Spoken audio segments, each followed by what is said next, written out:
नमस्कार दोस्तों and welcome to G chills. अपने चारों तरफ ये न्यूज मीडिया में देख लिया होगा कि पहली बार यूरोपीय यूनियन ने भारतीय कंपनी के खिलाफ सैंक्शन ठोक दिए हैं। आज हम इसके बारे में बेहद विस्तार से चर्चा करने जा रहे हैं। आगे बढ़ने से पहले आप सबसे पहले इस सवाल का जवाब नीचे कमेंट में बताएं। इस सवाल का सही जवाब आपको हम वीडियो के अंत में देंगे। सबसे पहले आप स्क्रीन पर देखिए, दुनिया का सबसे ज्यादा सैंक्शंस रूस पर लगाया जा चुका है। इस वक्त रूस पर 16,000 से भी ज्यादा सैंक्शंस लगाए जा चुके हैं, जिसमें रूस के individuals, banks, businesses, monetary exchanges, bank transfers, exports and imports को टारगेट किया गया है। रूस के 11,000 से ज्यादा इंडिविजुअल्स पर सैंक्शंस ठोके गए हैं। बाकी सैंक्शंस उसके एंटिटीज, वेसल्स और एयरक्राफ्ट पर लगाए गए हैं। आप स्क्रीन पर देख सकते हैं कि पश्चिमी देशों के सैंक्शंस में किन इंडिविजुअल्स और मेजर एंटिटीज को निशाना बनाया गया है। इसके अलावा कई सारे इकोनॉमिक सैंक्शंस भी लगाए गए हैं, जिसमें रूस के मेजर बैंक्स और ट्रांसपोर्ट को टारगेट किया गया है। इसके साथ साथ रूस के डिफेंस और एनर्जी सेक्टर को तबाह करने के लिए भी कई सारे प्रतिबंध ठोके गए हैं। इन सभी के अलावा travel visa, luxury goods, services और मीडिया और रॉ मटेरियल्स को भी टारगेट किया गया है। ये सब आप देखते चलिए, लेकिन रूस ने इन सभी प्रतिबंधों को बेकार साबित कर दिया है, जिसकी चर्चा हम आगे करेंगे। अब आप स्क्रीन पर देखिए, सैंक्शन लगाने के बाद यूरोपियन यूनियन के द्वारा रूस को ये सभी सामान सप्लाई नहीं किया जा सकता। इसी के साथ ये सभी सामान रूस से यूरोप में इंपोर्ट भी नहीं किए जा सकते। वेस्टर्न सैंक्शंस के रडार पर रूस के अलावा Iran, Syria, north Korea, Belarus, Myanmar और वेनेजुएला जैसे देशों को भी टारगेट किया गया है, लेकिन इनमें से कोई भी देश रूस पर लगाए गए सैंक्शंस के आसपास भी नहीं है। लेकिन युद्ध शुरू होने के पहले सबसे ज्यादा सैंक्शंस ईरान पर लगाए गए थे, जो तकरीबन 3600 के आसपास थे। ईरान पर एक साथ America, United Nations, European union के साथ साथ ऑस्ट्रेलिया, कनाडा, इंडिया और इजराइल जैसे देशों ने भी कई प्रतिबंध ठोके थे, जिसके कारण ईरान की अर्थव्यवस्था चरमरा गई थी। और आप स्क्रीन पर देखिए, आज उसकी करेंसी की हालत बेहद खराब हो चुकी है, क्योंकि एक अमेरिकी डॉलर के बराबर 42,000 ईरानियन रियाल हो गई है। जबकि वहीं देखिए, ईरान के बगल में कुवैत है, जिसकी करेंसी दुनिया में सबसे हाईएस्ट वैल्यूड है। एक कुवैती दिनार में आपको 3.25 यूएस डॉलर मिल रहे हैं। वहीं एक कुवैती दिनार पाने के लिए आपको 270 इंडियन रुपए खर्च करने पड़ेंगे। ऐसे में अब सवाल उठता है कि एक तरफ पश्चिमी देशों के सैंक्शंस के कारण Iran, Syria, north Korea, Venezuela जैसे देश बर्बादी की कगार पर पहुंच गए थे, लेकिन रशियन इकोनॉमी और उसकी करेंसी रूबल पर कोई ज्यादा बुरा प्रभाव पड़ते हुए नजर नहीं आ रहा। रूस पर कई सारे इकोनॉमिक, फाइनेंशियल, मिलिट्री और एनर्जी सैंक्शंस लगाए गए, लेकिन इन सभी प्रतिबंधों का रूस के ऊपर कोई ज्यादा प्रभाव नहीं पड़ा। इस सब के पीछे का सबसे बड़ा कारण यह है कि रूस का दुनिया भर में प्रभाव और यूएनएससी में परमानेंट सीट पर कब्जा। रूस हर बार अलग अलग लूप होल्स और तरीके निकालकर वेस्टर्न सैंक्शंस का कोई ना कोई तोड़ निकाल ही लेता है।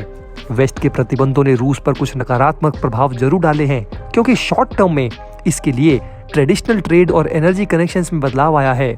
इससे राहत पाने के लिए रूस को कुछ एक्स्ट्रा कॉस्ट उठाने पड़ रहे हैं। सैंक्शंस के शुरुआती दिनों में रूस के अंदर हाई इन्फ्लेशन देखने को मिला था और लोग बैंकों से अपने पैसे निकालने लगे थे, लेकिन भारत और चीन ने मिलकर रूस से ताबड़तोड़ तेल की खरीदारी की, जिसके बाद रूसी इकोनॉमी को जबरदस्त स्टेबिलिटी प्रदान की गई। आप जरा स्क्रीन पर देखिए, यूक्रेन युद्ध के पहले के बाद के changes in imports to Russia by China and India. रूस के खिलाफ पश्चिमी प्रतिबंधों ने एक्सपेक्टेड रिजल्ट नहीं दिए हैं। शॉर्ट टर्म में रूस की फाइनेंशियल एंड इकोनॉमिक सिस्टम को पैरालाइज करने और लॉन्ग टर्म में इसकी इकोनॉमिक कैपेबिलिटीज को कमजोर करने का सपना पूरा नहीं हो सका है। पश्चिमी देशों को लगा था कि प्रतिबंध लगाते ही रूसी अर्थव्यवस्था चटपटाने लगेगी, लेकिन ऐसा कुछ हुआ ही नहीं। आज भी सैंक्शंस लगे हुए आइटम्स रूस के पास बेहद आसानी से पहुंच रहे हैं। वीडियो में आपको आगे बताएंगे कि आखिर कैसे। रूस और यूरोप के बीच एनर्जी इंटरप्शन के कारण हम देख रहे हैं कि कई यूरोपीय देशों की एनर्जी स्ट्रक्चर में काफी बदलाव आया है। शायद इन्हीं बदलाव के कारण 2023 में जर्मनी जैसा मेजर इकोनॉमी रिसेशन में चला गया। एनर्जी क्राइसिस के कारण जर्मनी 2 सालों के रिसेशन में जा सकता है। रूस के खिलाफ पश्चिमी देशों का प्रतिबंध सही से काम नहीं कर रहा, बल्कि ये प्रतिबंध उल्टा अब यूएस और यूरोप की फाइनेंशियल और कमर्शियल रेपुटेशन को नुकसान पहुंचा रहे हैं। इसके अलावा रूस के खिलाफ पश्चिमी प्रतिबंध इंटरनेशनल मार्केट पर एक व्यापक प्रभाव डाल रहे हैं। अब धीरे धीरे दुनिया की अदर इकोनॉमीज यूएस डॉलर के अलावा ऑल्टरनेट करेंसी को मजबूत बनाने में लग गई है। यूरोप अपने एनर्जी ट्रांजिशन के दौरान रशिया से स्टेबल एनर्जी सप्लाईज पर बहुत डिपेंड करता था, जो उसका सबसे भरोसेमंद एनर्जी रिजर्व था। मगर अब एनर्जी सप्लाई में इश्यूज हैं तो उसकी इकोनॉमी में डिसऑर्डर की स्थिति हो गई है। आज भी इनडायरेक्ट तरीके से यूरोप में जर्मनी के सबसे बड़ा एक्सपोर्टर नजर आता है, जो रशिया को सैंक्शन गुड्स भेजता है। दूसरे नंबर पर लिथुआनिया है। ये दोनों मिलकर वेस्टर्न गुड्स की आधी सप्लाई करते हैं, जो रूस के पास एक्सेस नहीं होना चाहिए था। 2022 की शुरुआत में इन सैंक्शन गुड्स का वेस्टर्न एक्सपोर्ट्स रशिया को बहुत गिर गया था, लेकिन रूस के पड़ोसी देशों में अचानक ये वेस्टर्न एक्सपोर्ट्स बहुत बढ़ गया। आज भी इस सैंक्शन एक्सपोर्ट का लगभग आधा हिस्सा कजाकिस्तान के जरिए रूस को चैनल्ड होता है और बाकी का हिस्सा जॉर्जिया, आर्मेनिया और किर्गिस्तान और अन्य देशों में बांटा जाता है। आइए आपको एग्जाम्पल देकर अच्छे से समझाते हैं। तो दोस्तों, मई 2022 तक जर्मनी का डीजल वेट ट्रक्स का एक्सपोर्ट रशिया को 0 ही हो गया। हालांकि आर्मेनिया को इन्हीं ट्रक्स की सेल्स बहुत बढ़ गई और सितंबर तक ये जर्मनी द्वारा रशिया को पहले बेची गई मात्रा से 5 गुना ज्यादा हो गई।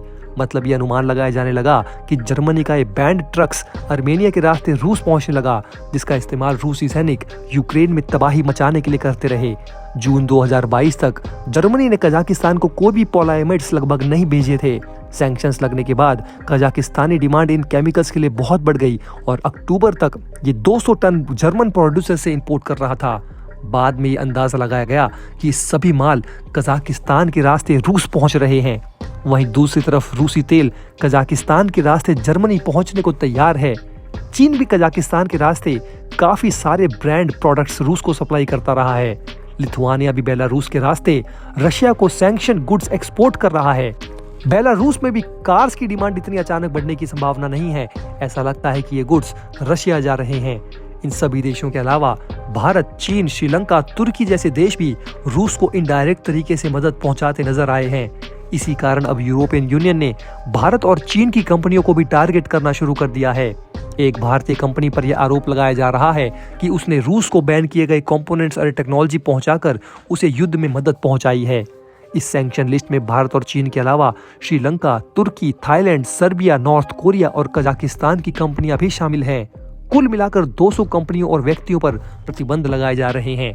ये पहली बार ऐसा हुआ है जब भारतीय और चीनी बिजनेसेस पर यूरोपियन यूनियन के प्रतिबंध लगे हैं। भारत और चीन दोनों यूरोपियन यूनियन के लिए महत्वपूर्ण ट्रेडिंग पार्टनर हैं। हंगरी और जर्मनी जैसे देश चीन के महत्वपूर्ण ट्रेडिंग पार्टनर हैं।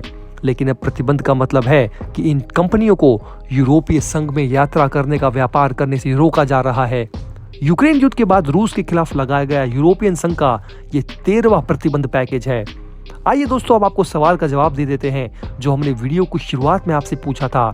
इस सवाल का सही जवाब है बी, यानी कि यूनाइटेड किंगडम। जाने से पहले वीडियो को लाइक करें और चैनल को सब्सक्राइब करें। तुरंत आ रहा हूं एक और नई अपडेट लेकर। वीडियो में अंत तक हमारा साथ देने के लिए धन्यवाद। नमस्कार।